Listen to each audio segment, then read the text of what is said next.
All right, everybody, welcome back to the Firepreneurship Show. We're grateful you're tuning in again. This time, we're going to be talking about reviews, why you need them for your business, and how you should look at them. Ready? Aim, fire. All right, so to start this episode off, we're going to start with the obvious of why you need reviews, and that is to attract people to your business. So when you get good reviews, like 4 and 5 star reviews, and your average on say Google reviews is like a 4.7, 4.8, 4.9, that's going to really bring people into your business, right? Like they're going to see that this is a really good business to invest in, meaning to put their money into buying the service or the product that you provide. I wanted to start out with the good reviews because, like I said before, it's the obvious aspect of reviews. When somebody sees that something is a good thing, they're attracted to it.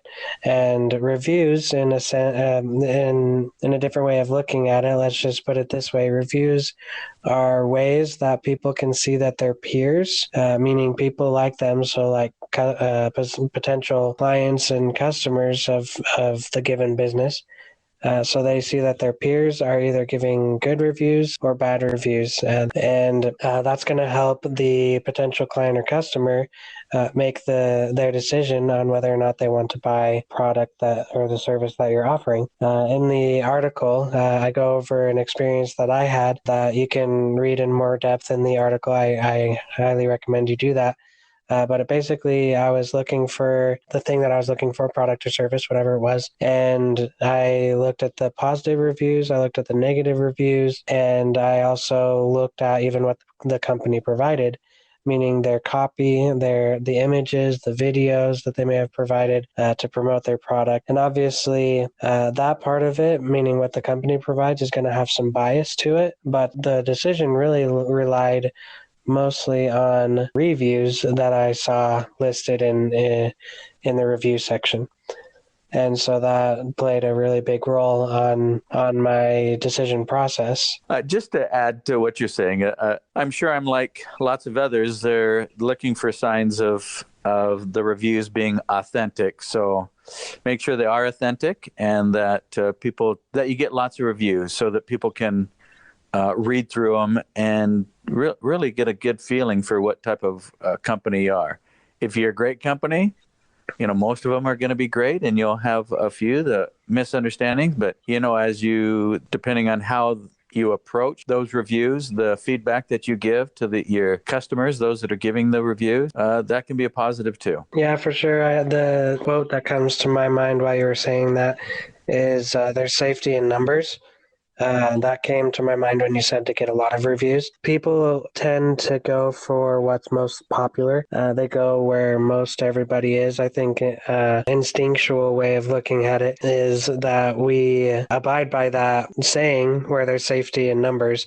So we go where we're safe. So where most people are, that's where we're safe. So the same thing goes with reviews and people wanting to buy from you. If you have a lot of reviews, then people are going to see, hey, those people were safe buying from this company. That is, if you have the majority of good reviews, but they'll see that high number and they'll investigate you further. There's a process that everybody goes through when they're looking at different companies and trying to decide which one to go with, that they first start like, okay, what is it that I need? Is this company providing what I need? Like those obvious things. And then do they present it well? Like I was mentioning before, those things that the business itself provides, such as videos and images and copy that will sell the person on the product. And then people will go even further and see, are there a lot of people that have experienced this service or product? And so then they'll go even further and see how many positive reviews, how many negative reviews. My personal process is to kind of look in the middle, because as you were talking about, Dana, you were talking about authenticity, and I feel like there's more authenticity that you can find in the 2 to 4 star range, where you don't get the people that are raving about you. They're just so excited about your business, or potentially businesses that aren't exactly the most honest are paying people to give reviews. And so that's where the 5 stars usually, well, not usually come from. That can be the case there, is what I'm trying to say. It's something that I kind of live by. I go normally to like the 4-star reviews to see the good, and then the 2 stars that will get rid of mostly the really negative reviews where it's just one person that they had a one-off experience that just was really bad. Maybe in your business it wasn't your day, or whatever it may be. Just some kind of freak accident or something where that person had that bad experience, and so they went on and went off about it. They were super angry, and so they leave a really bad review. So I like to stay away from the 1 stars because of that, so that I can get the people that are more authentic, that are more level-headed, and are able to give an objective review to that I can rely on more. I don't know if this is making much sense. I sure hope it is. But basically, to sum up, I would stay in the middle range, meaning 2 to 4 stars, to keep that authenticity and level-headedness in the reviews, so that you can make a better decision. Yeah, just to go a little bit further on those 1s and 5s, sometimes you can have customers that just are, I don't know, that there are some people that you can just never please. So those 1 stars, I do read them, but I do give the company the benefit of the doubt. But if I continue to find those trends, those problems in the 2s, 3s, and 4s, then I know that these are legitimate problems with the company. And the same way with the 5s. As I read those, I find out, okay, these are the possibilities of the good that I can find in these companies. And then if I find the same thing in the 2s, 3s, and 4s, that those things do exist, and it's written in a way that looks very authentic, meaning from real customers, then I give a lot of credence to the reviews that I've read and the information that I found in there, and I am able then to make a comfortable, confident decision on purchasing from that company. Yeah, I really like that, being able to see those trends, those common themes that you're seeing. I like that strategy of seeing what is the good, what is the bad, and if it sticks throughout the other levels of rating. That's awesome. I like that a lot. So yeah, when a person is looking into a business's product or service, they're doing a lot more than just, is this a good product? Is this a good service? They're looking into, is this a good company? Is this someone that I want to do business with, to have a relationship with? Especially with businesses that offer services, like ongoing services, the customer is going to really want to be sure that they're getting into the right relationship with this company. And the same is true for the business as well. You want to make sure you're getting into the right relationship, quote unquote, with the customer, with the client. You don't want to have a problematic client or customer. And so the same, I'm going back and forth here, but for the customer, that is probably the number one thing that they have on their mind if they're going into a relationship with a business. Is this business a good business to work with? How do they treat their customers? How do they handle issues? Am I going to have a good experience? And the reviews from people that have had that experience with that company are what's going to let that person know, really answer their question that was posed earlier, to be brief. And so, yeah, that's another way to really drive home here the importance of reviews. People want to know that they're making the right purchase and they're getting into the right relationship. And so those reviews really help that person to make that decision, that determination. Really, our reputation is the most important thing that we have. We can do a lot of advertising, but if we don't have a good product or service, if we don't have a good company, if we don't treat people well, we're going to die. Our company is going to die. And so those reviews are important, not only for how customers will see us, but in our ability to be able to grow and improve. The good ones let us know what we're doing well at, what we should keep doing, what we can build on. The bad ones let us know what we're doing poorly at, what we can change, what we can tweak. And it's important that we look at it from a positive attitude and really just think of it as this is my opportunity to grow. This feedback will help me grow as a company. And if we focus on it that way, we'll be successful. And more people will appreciate our company and think of us just like people think of Amazon, and mostly in very positive ways, as far as, they know that they're going to get a good price. It may not be the highest quality, at least from my experience. I know that I can find something that'll do the job and will be at a very fair price. Yeah, it's definitely important to keep in mind that for the most part, unless you have like a really nasty person that wants to attack you personally, the reviews aren't personal. They, like you were saying, they're tips, like free tips that your customers and clients are giving to you to help you improve your business, to better service those that you're already serving and to better service those people that you're going to service in the future. And they really set forth your reputation to everyone else. So you're not just depending on your clientele to those that were either impressed to go out and tell lots of people. You can put it on there, and anybody that comes to the site, even the people that those customers didn't know, now find out about how they felt about your product or service. Yep, it's definitely a great way for people to find out that they're making the right decision. The way that you react to that is very key. That will also be a very, very good way to tell whether or not that company is a good company. In the story that I referenced earlier about me trying to choose a certain business for their product or service, the one that I didn't go with definitely did not react well to the negative feedback. They blamed all of the issues on the customers. They didn't own up to their mistakes and basically made it seem like they were perfect and the customers were wrong. And that to me was like, wow, if I got into a relationship with that business, meaning if I purchased from them, the possibilities are higher with this business that I'm going to have a bad experience because they just have a bad attitude toward their customers. And that is definitely not the road to success, as you were saying, Dana. That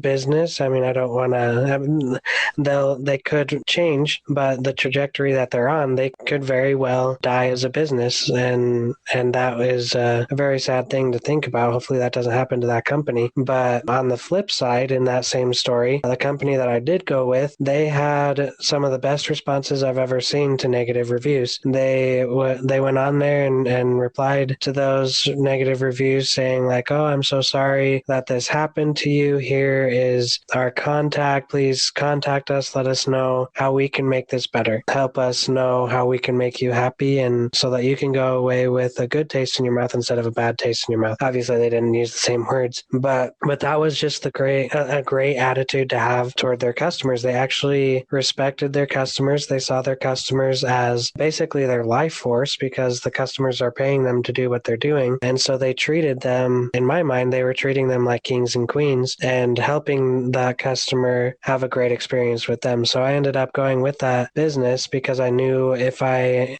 went with them, I was most likely going to have a great experience with them. And with both sides of the coin, like most likely going to have a bad experience or most likely going to have a good experience. I'm re-quoting myself. I put it that way because there are always those times where something bad might happen or something good might happen, depending on which side you're looking at. So I can't say like with anything that we see, the reviews that we see, that we read, that we're guaranteed to have a good experience or we're guaranteed to have a bad experience. That's never the case. But you can get a good idea from reading the reviews and seeing other people's feedback, what the most likely outcome is. Yeah, how we look at reviews is, in my mind, very critical. If we see it as a very positive thing and treat it as a positive thing, then our feedback will be appropriate and will also sell our product for us. If we see it as a pain in the neck, then we're not going to do very well. We're not going to get lots of reviews. We won't seek after that, so we won't get that many. Of course, larger companies, I'm sure they don't have a problem sometimes getting reviews, but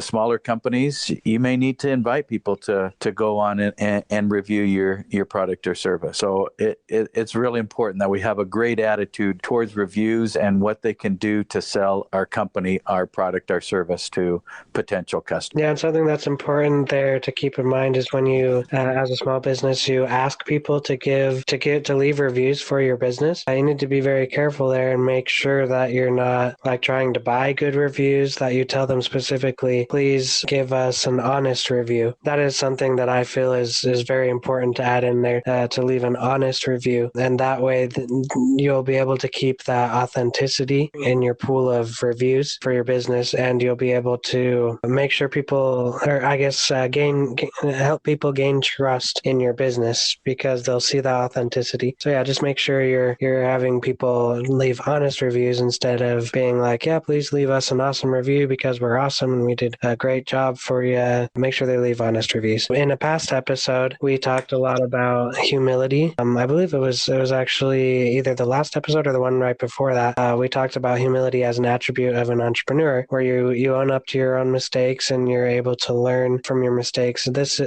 very heavily applies to this conversation as well, where we need to take that feedback and be humble, not get offended by it, and see like, okay, this person is saying this thing, and how can I improve that so that people in the future don't say that thing, or that they continue to say that thing, depending on what that thing is. Also, on the flip side, we need to be humble to where, like you were saying, Dana, we need to see the importance of reviews, of that feedback, and know that we can learn and grow from it, and not be the kind of person that's like, oh, well, that customer doesn't know this industry. They haven't been in business like I have, so they don't know what they're talking about. And so I'm just going to ignore them. We should always look at what people are saying and consider, is this something that I want to apply to the business or not? But we shouldn't immediately always ignore those people that we feel like, quote unquote, don't know what they're talking about, because they're your market. They're the people you're trying to serve, and they're the ones that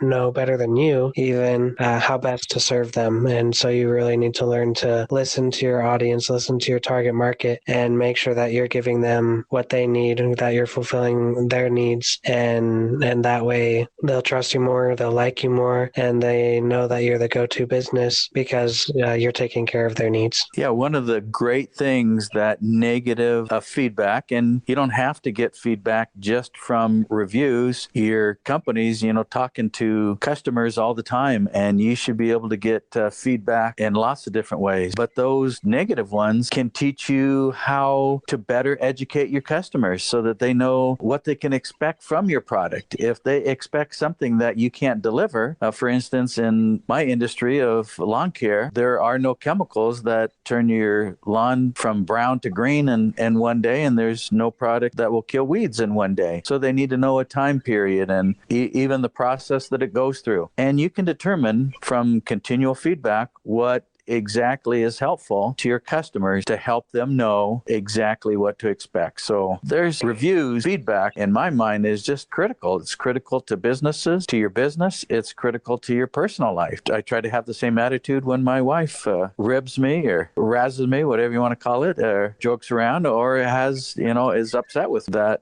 There's something I can do to improve our relationship. There's something I can do to improve as a person so that life together will be happier and more enjoyable. Yeah, so that's definitely a great thing to do, to set those expectations and make sure your customer, your client, knows exactly what they're getting into through your website and your copy. And we'll be discussing that a little bit further in our next episode that's upcoming, where we talk about boosting our reviews. So that's a great teaser for the next episode that you guys can look forward to. And so that's a very important thing to keep in mind. Make sure your customers know what they're getting into, and that's what they're doing when they're looking at your reviews. They're trying to get to know what they're getting into, and so you can help that out, help that along. But yeah, like I said, we can talk about that further in greater detail in the next episode. But yeah, just that attitude of, okay, I need feedback if I'm wanting to grow. And in a past episode, we were talking about if you're not moving forward, then your competition is going to overtake you and they're going to win every time. And a good way to progress, a good way to move forward is to be open to feedback and to be humble and make sure you make those changes that are necessary for your business to grow and to thrive. And at the end of the day, that's what you're looking to do, is to serve more people or to better serve those that you serve and help your business thrive. And so it would be a very foolish way of looking at your business and thinking that, oh, you're the professional, you know what you're talking about, you know what you're doing, and just completely ignore that feedback. You'll never progress that way. And taking this full circle here, then your competition is going to come in and they're going to destroy you, basically. So yeah, keep an open mind and keep on looking at those reviews as feedback. Keep a positive attitude and apply that feedback where necessary, and you'll be successful. Reviews are great for businesses so that you can improve yourself as well. They're not just for the benefit of the customer. Let's move on then to the golden rule of do unto others as you would have them do unto you. I feel personally, and I know from our pre-discussion that you agree,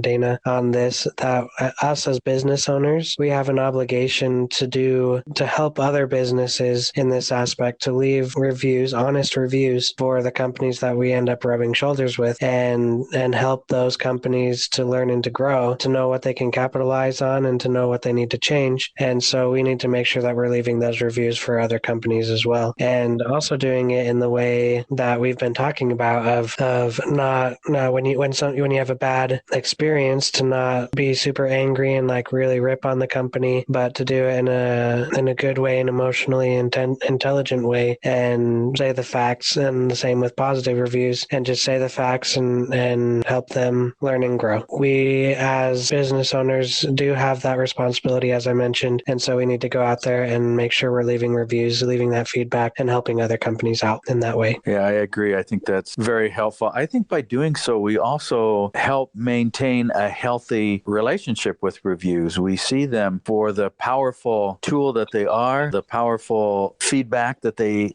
give us, and I think we keep them in perspective. We keep a good attitude as we go out and give 1, 2, 3, 4, and 5-star reviews to other companies that are heartfelt but are not emotionally charged. We can help those companies grow, and it helps us to be thinking about how are our customers seeing us? What can we do to improve? Because we know as we're giving those reviews what that company could have done in order to service us better. Excellent. Thank you for that. For sure, I feel like some takeaways from this episode is we need reviews for our businesses. We need to look at them as feedback. We need to be humble and take that feedback to learn and to grow. And we also need to do the same for others, meaning leave reviews for others and make sure that they have the opportunity to learn and to grow, and do it in a respectful way. I feel like, as Gandhi said, if there's a change in the world that you would like to see, I'm obviously paraphrasing, but that change needs to begin with you. And so if we're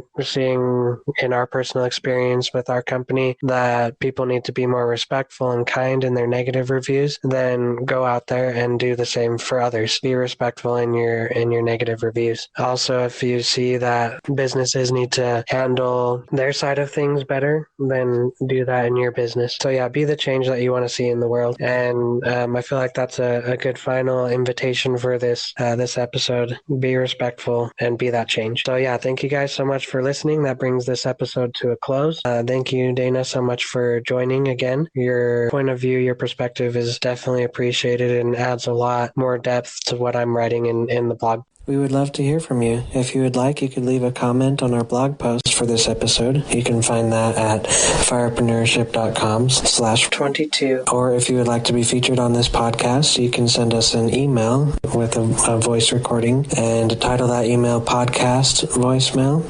We will review it and we may include it in a future episode. We look forward to hearing from you. Our mission at firepreneurship.com is to help people like you achieve FIRE, financial independence, retire early, through entrepreneurship. We offer educational materials like this podcast, but most of all, we offer outsourcing services to help you automate the business you started to bring you financial independence, so you can focus on what you love the most about running your business, or if you want, step away from your autonomous business altogether and retire early. Thank you for listening to this edition of the Firepreneurship Show. To show our appreciation, we've created a page full of helpful resources for you and your business. To access it, visit firepreneurship.com/resources. Again, that's firepreneurship.com/resources. It's time we signed our own Declaration of Financial Independence.